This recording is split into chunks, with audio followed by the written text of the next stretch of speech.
Welcome to Healthy Lifestyle Tips. In this video, we're going to explore the fascinating topic of how skin color works. Our skin is the largest organ in our body, and it is responsible for a multitude of functions, such as regulating our body temperature, protecting us from harmful UV rays, and providing a barrier against pathogens. But what gives our skin its unique color? Let's find out. To understand how skin color is determined, we need to take a closer look at melanin. Melanin is a pigment that is produced by specialized cells in the skin called melanocytes. These cells are found in the basal layer of the epidermis, the outermost layer of the skin. Melanocytes produce melanin through a process called melanogenesis, which involves the conversion of the amino acid tyrosine into melanin. Melanin comes in two types, eumelanin and pheomelanin. Eumelanin is the most common type of melanin, and it gives the skin a brown or black color. Pheomelanin, on the other hand, gives the skin a red or yellow color. The ratio of eumelanin to pheomelanin in the skin determines the overall color of the skin.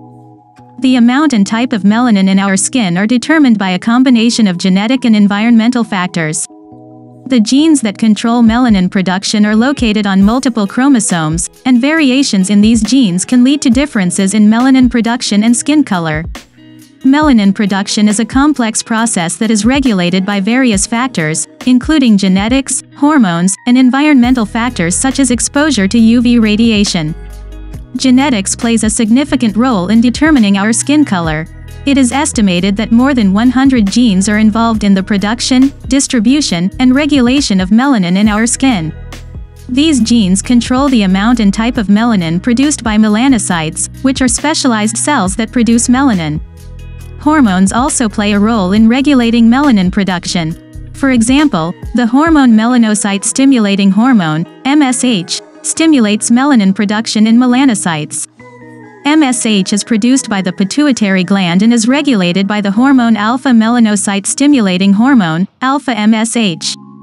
The production of alpha-MSH is regulated by a variety of factors, including stress, inflammation, and exposure to UV radiation.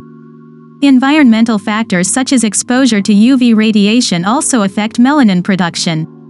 When the skin is exposed to UV radiation, melanocytes produce more melanin to protect the skin from damage. This is why people tend to tan when exposed to the sun for prolonged periods. However, excessive exposure to UV radiation can also damage the skin and increase the risk of skin cancer. People with more melanin in their skin have a darker skin color, while people with less melanin have a lighter skin color.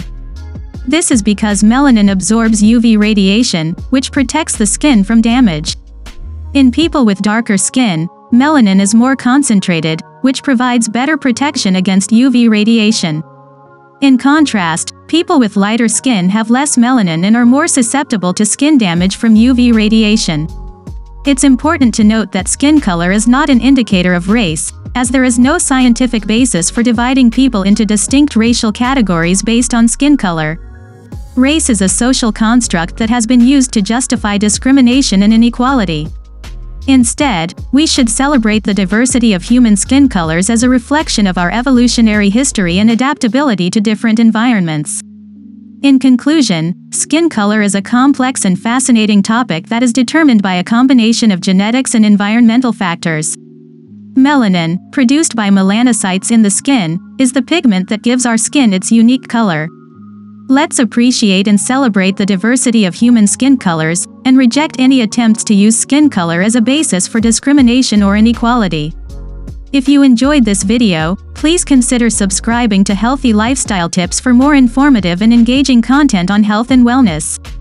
Thank you for watching.